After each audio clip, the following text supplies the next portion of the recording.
Puji Tuhan. Pagi hari ini kita kembali bersyukur kepada Tuhan. Kita boleh kembali beribadah, memuji dan memasyurkan nama Tuhan. Dengan suasana yang berbeda, kita tetap melimpah dengan ucapan syukur karena Tuhan baik bagi saya dan saudara. Saya mengajak kita semua untuk bangkit berdiri.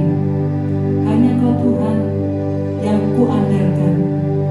Hanya Dia pengharapan kita. Hanya Dia gunung batu kita.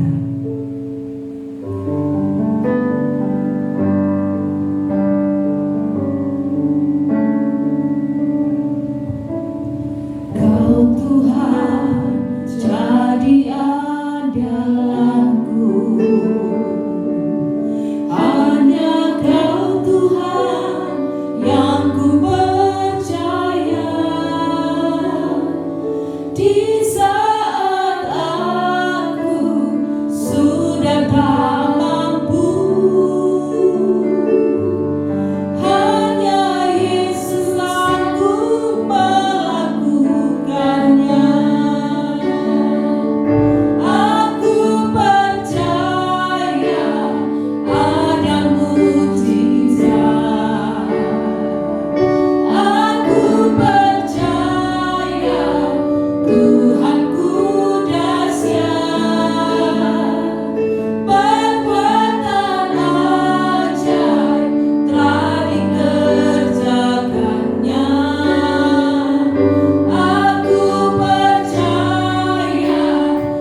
Pagi hari ini kami bersyukur Tuhan, oleh karena kasih-Mu, oleh karena kemurahan-Mu, oleh karena anugerah-Mu, kami boleh ada sebagaimana kami ada. Kesehatan, kekuatan, pemeliharaan Tuhan, Tuhan terus nyatakan atas hidup kami. Dan pagi hari ini kami mau bersukacita, kami mau mempermuliakan nama-Mu, hanya di dalam nama Tuhan Yesus Kristus. Haleluya, amin. Kita tetap tinggal berdiri. Sekarang telah tiba keselamatan dan kuasa.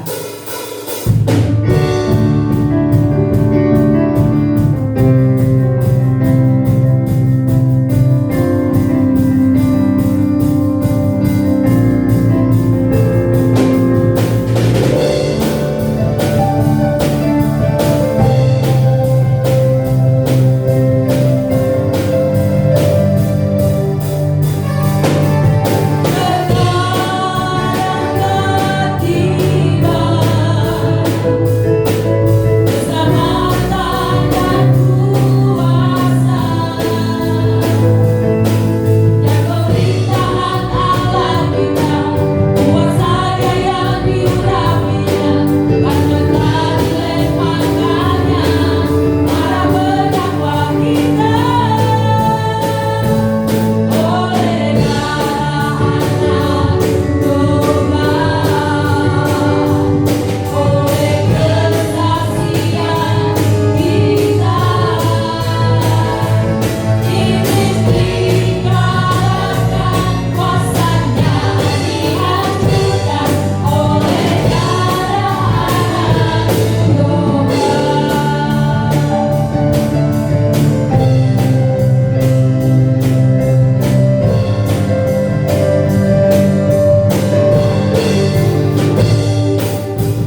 Tuhan untuk pelayanan pekerjaan Tuhan. Dan terlebih dahulu kita tunduk kepala dan kita akan masuk di dalam doa. Kami bersyukur Tuhan untuk kemurahan yang Tuhan sudah berikan kepada kami. Dan sebentar kami akan memberikan persembahan untuk pelayanan pekerjaan Tuhan. Juga kami akan mengembalikan milik Tuhan. Mari Tuhan Yesus, Engkau yang menyucikan, menguduskan apa yang kami perbuat pada pagi hari ini. Biarlah itu semua menjadi dupa yang berbau harum di hadapan Tuhan. Dan kami boleh merasakan pemeliharaan Tuhan yang begitu luar biasa di dalam setiap kehidupan kami dari hari ke hari. Terima kasih banyak Bapa. Sebentar kami berikan persembahan kami dengan penuh sukacita di dalam nama Tuhan Yesus Kristus. Haleluya. Amin. Kita akan nyanyikan satu pujian Gandol Gusti dan kita akan berikan persembahan.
Bapa kami yang di surga, kembali kami menaikkan syukur kami kalau Engkau mengizinkan kami untuk ada di hadirat-Mu, memuji, memuliakan Engkau melalui pujian, penyembahan, dan persembahan kami.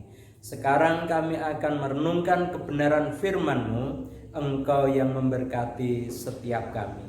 Di dalam nama Tuhan Yesus Kristus kami berdoa. Amin. Baik, jemaat silahkan duduk kembali. Selamat pagi Bapak Ibu Saudara semua, Shalom. Pagi ini kita akan merenungkan bagian firman Tuhan yang terambil dari kitab Galatia, pasalnya yang pertama, dari ayat pertama sampai ayat yang kelima. Sekali lagi, Galatia 1 ayat 1 sampai ayat yang kelima. Saya akan membaca, Bapak Ibu Saudara semua boleh menyimaknya. Salam dari Paulus, seorang rasul bukan karena manusia, juga bukan oleh seorang manusia, melainkan oleh Yesus Kristus dan Allah Bapa yang telah membangkitkan Dia dari antara orang mati, dan dari semua saudara yang ada bersama-sama dengan aku, kepada jemaat-jemaat di Galatia. Kasih karunia menyertai kamu dan damai sejahtera dari Allah Bapa kita dan dari Tuhan Yesus Kristus yang telah menyerahkan dirinya karena dosa-dosa kita, untuk melepaskan kita dari dunia yang jahat yang sekarang ini menurut kehendak Allah dan Bapa kita. Baginya lah kemuliaan selama-lamanya. Amin. Sedemikian jauh Bapak Ibu Saudara semua pembacaan firman Tuhan. Pagi hari ini kita akan belajar bersama kuasa salib Kristus. Kuasa salib Kristus. Berbicara tentang salib berarti kita berbicara tentang penderitaan, berbicara tentang darah Kristus yang tercurah, berbicara tentang bilur dan luka tubuh Kristus. Bapak Ibu Saudara semua yang saya kasih dalam Tuhan, Yesus menderita itu adalah kehendak Bapa. Bagaimana Dia bergumul di Taman Getsemane, kalau boleh cawan itu berlalu, Dia berdoa itu. Tetapi rupanya kehendak Bapa memang Tuhan Yesus harus menderita. Dia harus menerima cawan penderitaan itu. Baik, di dalam kesempatan pagi hari ini saya mengajak untuk belajar bagaimana atau apa kuasa dan kehendak Allah yang dinyatakan melalui penyaliban Kristus. Kuasa dan kehendak Allah yang dinyatakan melalui penyaliban Kristus. Mari satu persatu kita akan melihat apa yang Tuhan kehendaki melalui peristiwa penyaliban itu. Yang pertama kita akan melihat di dalam ayat yang keempat, bagian yang pertama atau bagian A, saya boleh menyebutnya demikian. Dari ayat 3 yang bagian terakhir, saya melanjutkan bagian ayat 4 yang pertama. Kasih karunia menyertai kamu dan damai sejahtera Allah Bapa kita dan dari Tuhan Yesus Kristus yang telah menyerahkan dirinya karena dosa-dosa kita. Tuhan Yesus Kristus yang telah menyerahkan dirinya karena dosa-dosa kita. Dari ayat ini saya bisa mengambil satu kesimpulan bahwa kematian Tuhan Yesus di atas kayu salib itu untuk menebus kita dari dosa. Bapak Ibu Saudara semua yang saya kasih dalam Tuhan, manusia ciptaan Allah, sesungguhnya dia adalah milik Allah.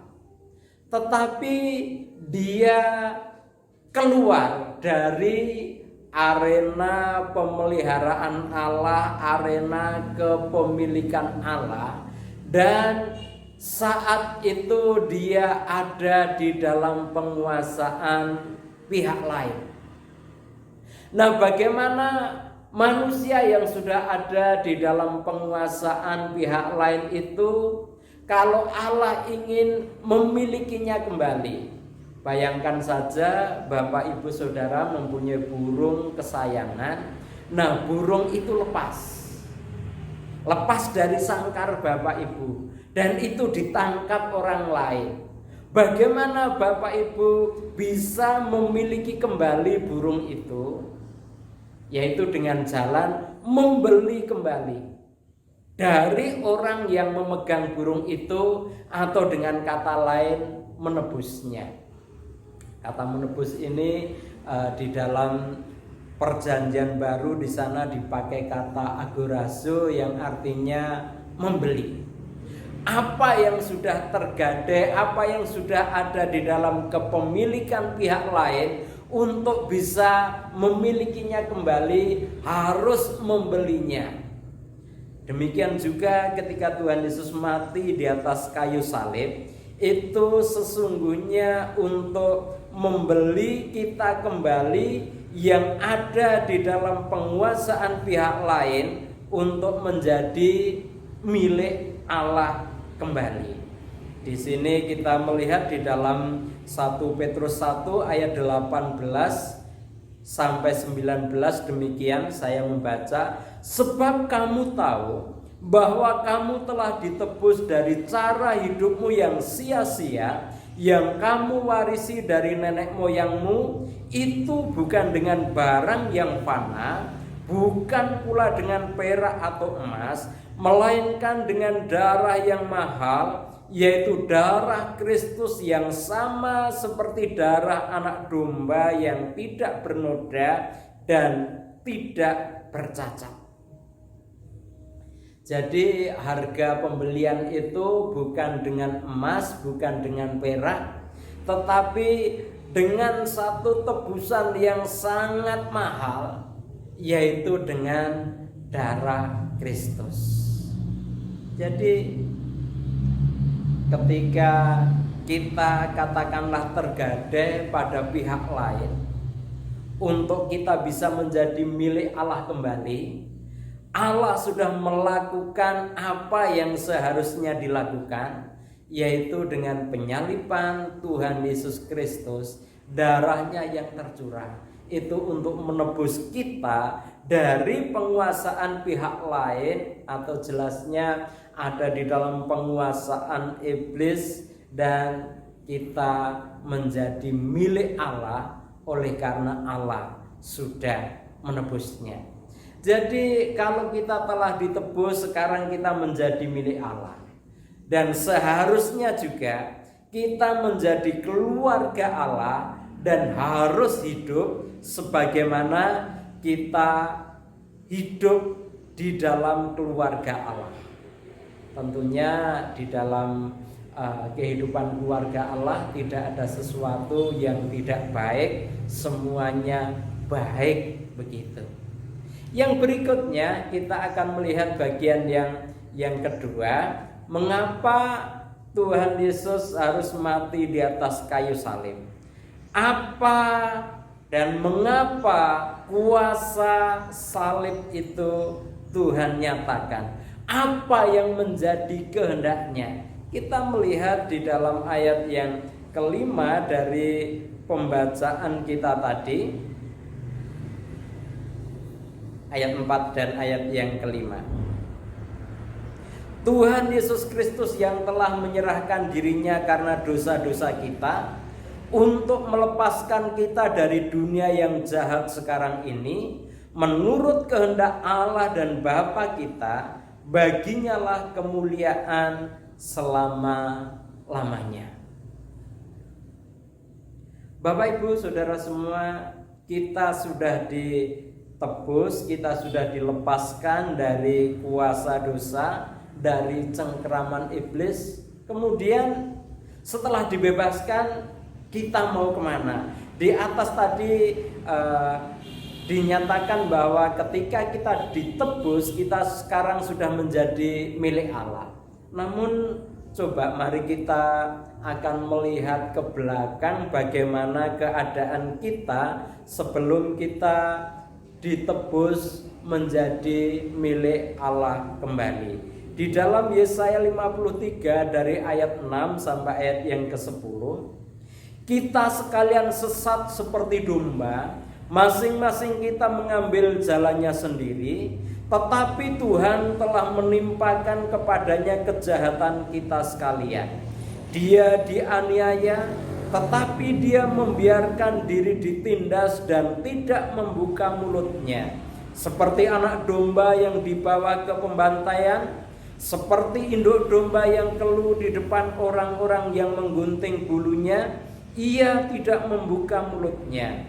Sesudah penahanan dan penghukuman ia terambil, dan tentang nasibnya siapakah yang memikirkannya? Sungguh ia terputus dari negeri orang-orang hidup, dan karena pemberontakan umatku ia kena tulah. Orang menempatkan kuburnya di antara orang fasik, dan dalam matinya ia ada di antara penjahat-penjahat, sekalipun ia tidak berbuat kekerasan dan tipu tidak ada dalam mulutnya. Tetapi Tuhan berkehendak meremukkan dia dengan kesakitan apabila ia menyerahkan dirinya sebagai korban penebus salah. Ia melihat keturunannya umurnya akan lanjut, dan kehendak Tuhan akan terlaksana olehnya. Kehendak Tuhan akan terlaksana melalui pengorbanan, melalui penyaliban Tuhan Yesus Kristus. Orang-orang yang dahulunya tersesat ketika mereka di luar Kristus, bahasa Jawanya itu ngelamberan. Jalan yang akan dituju itu kemana dia tidak tahu.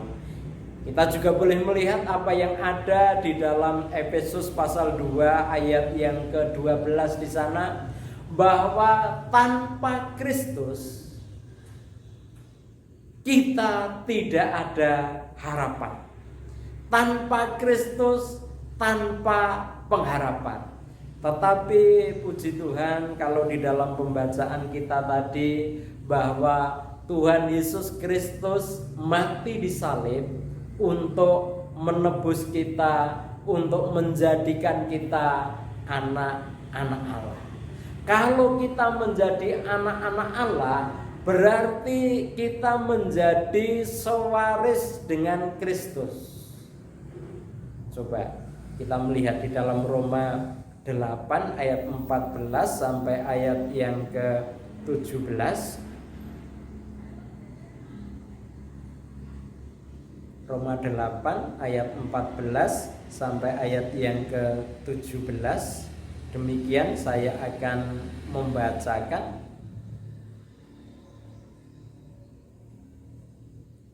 Semua orang yang dipimpin Roh Allah adalah anak Allah. Sebab kamu tidak menerima roh perbudakan yang membuat kamu menjadi takut lagi, tetapi kamu telah menerima roh yang menjadikan kamu anak Allah. Oleh roh itu kita berseru, ya Aba, ya Bapa. Roh itu bersaksi bersama-sama dengan roh kita bahwa kita adalah anak-anak Allah. Dan jika kita adalah anak, maka kita juga adalah ahli waris, maksudnya orang-orang yang berhak menerima janji-janji Allah, yang akan menerimanya bersama-sama dengan Kristus, yaitu jika kita menderita bersama-sama dengan Dia, supaya kita juga dipermuliakan bersama-sama dengan Dia. Menjadi sewaris dengan Kristus. Kalau toh kita harus mengalami penderitaan, satu hal yang sungguh menjadi satu pengharapan kita, pada saatnya nanti kita akan dimuliakan bersama-sama dengan Kristus. Sebagaimana Tuhan Yesus nanti akan menerima kemuliaannya, Dia akan datang di dalam kemuliaannya, dan kita yang adalah anak-anak Allah, kita akan bersama-sama dengan Dia saatnya. Sebagaimana juga bahwa orang-orang yang ditentukan dari semula, orang yang dipanggil dari semula, yang dibenarkannya, dia akan memperoleh kemuliaan bersama-sama dengan Kristus. Lihat nanti di dalam pasal 8 ayatnya yang ke-30, itu akan menjadi puncak penyataan bahwa kita yang percaya kepada Tuhan Yesus diangkat menjadi anak-anak Allah, kita akan memperoleh kemuliaan bersama dengan Kristus. Bagaimana? Siap untuk dipermuliakan dengan Kristus? Amin. Tapi jangan gentar untuk menghadapi segala sesuatu yang mungkin terjadi di tengah-tengah kehidupan kita. Tetapi satu hal, bahwa anak-anak Allah akan memperoleh kemuliaan bersama dengan Kristus pada saatnya nanti. Yang ketiga, dari kuasa kehendak Allah atau kuasa kehendak Allah yang dinyatakan melalui penyaliban Kristus, kita akan kembali kepada pembacaan kita tadi di dalam Galatia 1 ayatnya yang ke-4b, dinyatakan bahwa Tuhan Yesus Kristus yang telah menyerahkan dirinya karena dosa-dosa kita untuk melepaskan kita dari dunia yang jahat yang sekarang ini menurut kehendak Allah dan Bapa kita. Tuhan Yesus mati di atas kayu salib untuk melepaskan diri kita dari segala kejahatan. Bapak Ibu, saudara semua, berbicara tentang kejahatan, kita boleh melihat apa yang ada di dalam Kejadian pasal 6 ayatnya yang kelima. Di sana Tuhan menyatakan bahwa ketika dilihat Tuhan bahwa kejahatan manusia besar di bumi, dan bahwa segala kecenderungan hatinya selalu membuahkan kejahatan semata-mata. Ini manusia yang berdosa, manusia yang ada di luar Kristus, sikap hatinya adalah jahat semata-mata. Kecenderungan hatinya selalu membuahkan kejahatan semata-mata. Demikian Tuhan menyatakannya. Bahkan kalau kita kembali melihat di dalam Roma pasalnya yang ketiga tadi, di dalam ayat yang ke-10 sampai ayatnya yang ke-18, agak panjang pembacaan ini.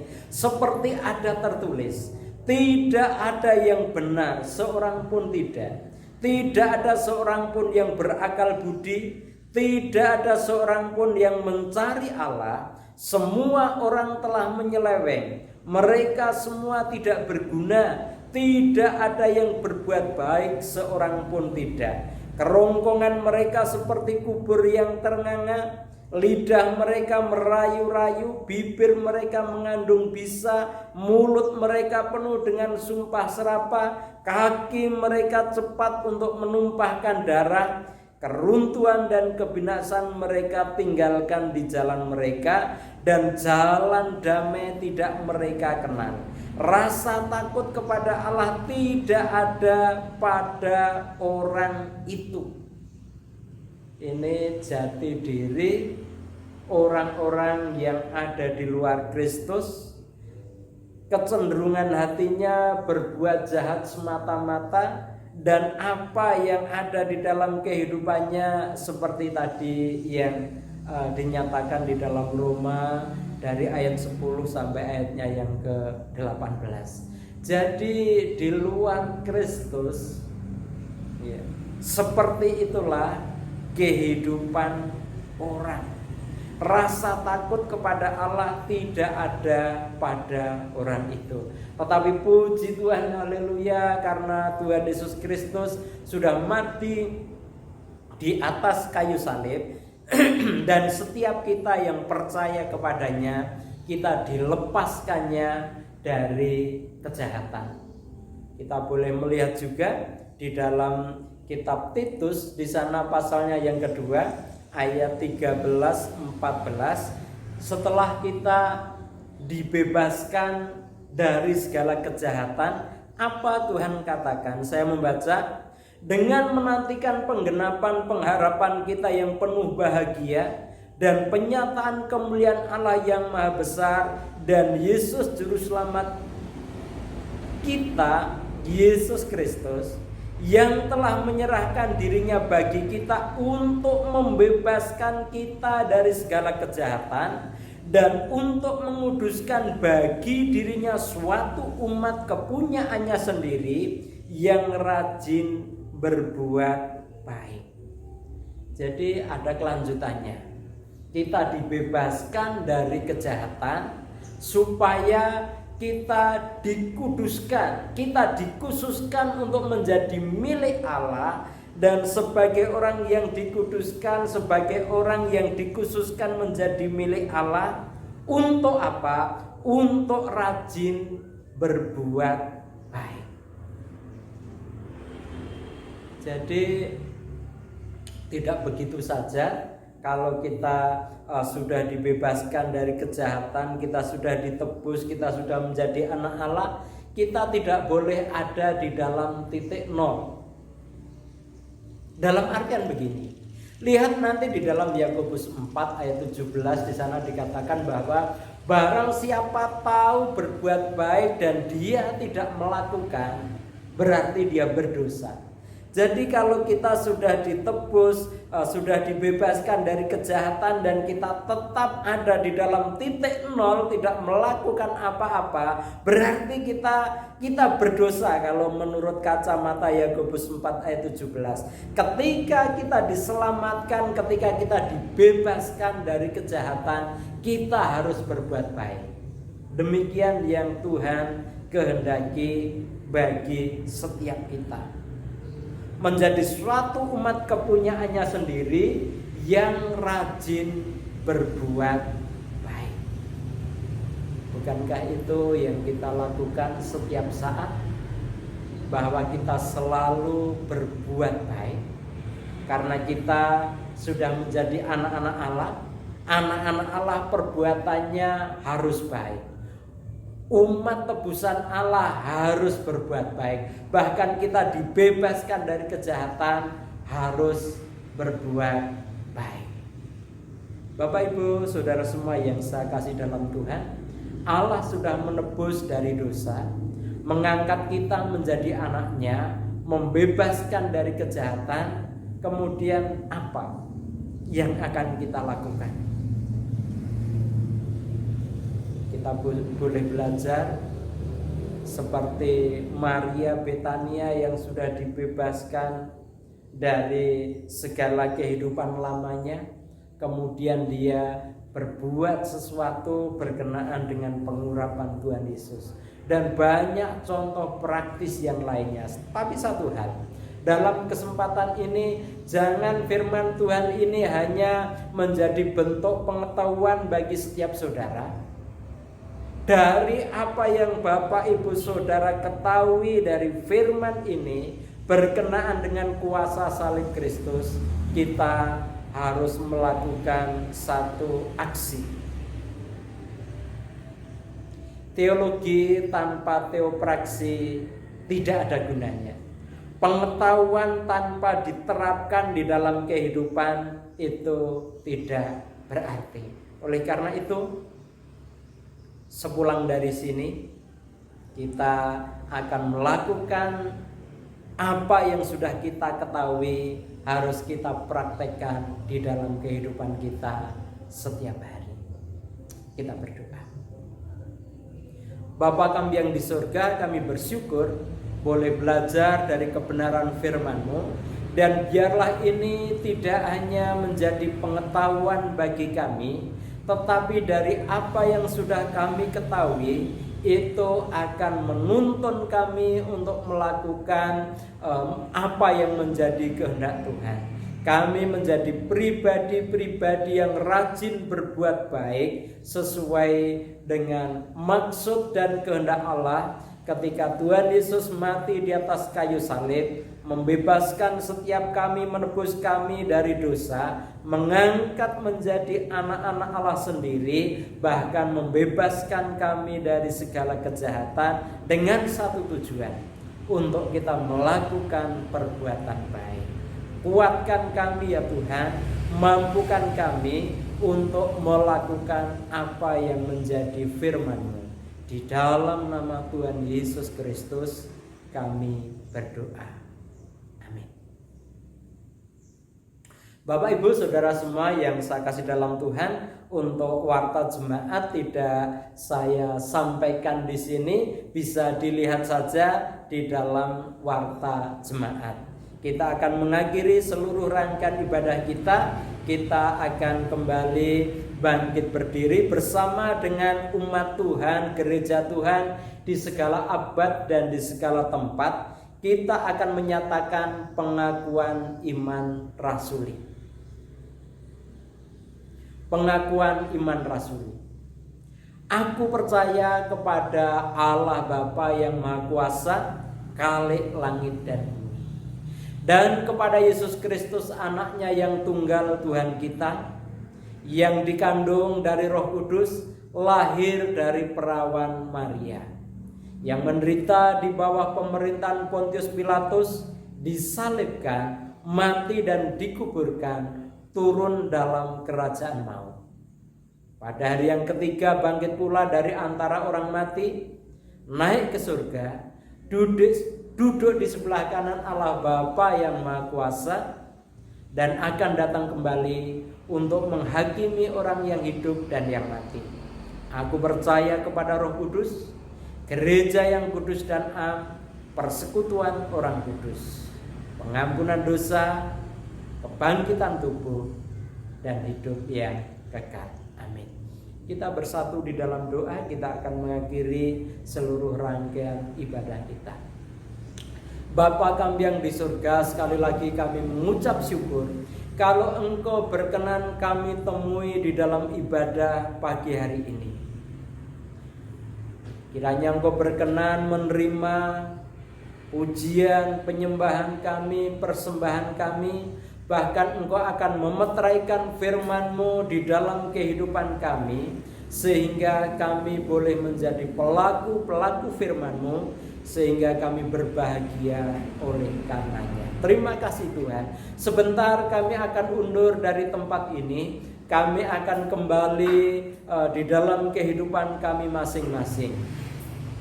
Kami akan kembali di dalam kehidupan pribadi kami, rumah tangga kami, bahkan dalam kehidupan bermasyarakat. Engkau yang terus akan menyertai. Bahkan kami berdoa Engkau akan memberkati setiap kami. Engkau memberkati usaha pekerjaan kami. Apapun setiap usaha pekerjaan yang sudah Tuhan percayakan, Engkau yang memberkati, sehingga itu akan menjadi alat di tangan-Mu untuk mencukupkan segala apa yang anak-anak-Mu butuhkan. Bahkan terlebih dari itu, Engkau memberkatinya dengan segala kelimpahan, sehingga anak-anak-Mu boleh terlibat di dalam pekerjaan pelayanan di ladang-Mu. Terima kasih Tuhan. Kami berdoa untuk yang sakit, Tuhan yang akan menyembuhkan mereka, yang ada di dalam kelemahan, Tuhan yang memberikan kekuatan, bahkan segala tanggungan yang harus ditanggung anak-anak-Mu, mari Engkau yang akan melepaskan mereka dari semua beban tanggungan itu. Engkau yang akan memberikan kelegaan kepada setiap mereka sesuai dengan janji firman-Mu. Engkau memberkati pemerintah bangsa kami.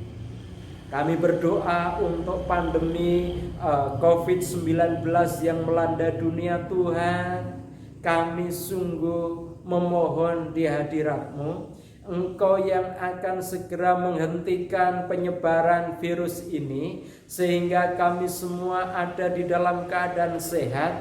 Tuhan akan memulihkan kembali perekonomian bangsa kami, dan segala sesuatunya boleh pulih seperti sedia kala. Dan di balik semua itu, kami sungguh boleh memuliakan Engkau. Terima kasih Tuhan. Sebentar kami semua tengadah kepadamu ya Tuhan. Dan biarlah kiranya kasih karunia rahmat yang datang dari Allah Bapa, anugerah dan damai sejahtera Tuhan Yesus Kristus, berkat-berkat yang ada di dalam persekutuan Roh Kudus, Tuhan curahkan atas umat-Mu dari pagi ini sampai Maranatha, di dalam nama Tuhan Yesus Kristus. Haleluya. Amin. Baik, Bapak Ibu boleh ambil saat teduh sejenak.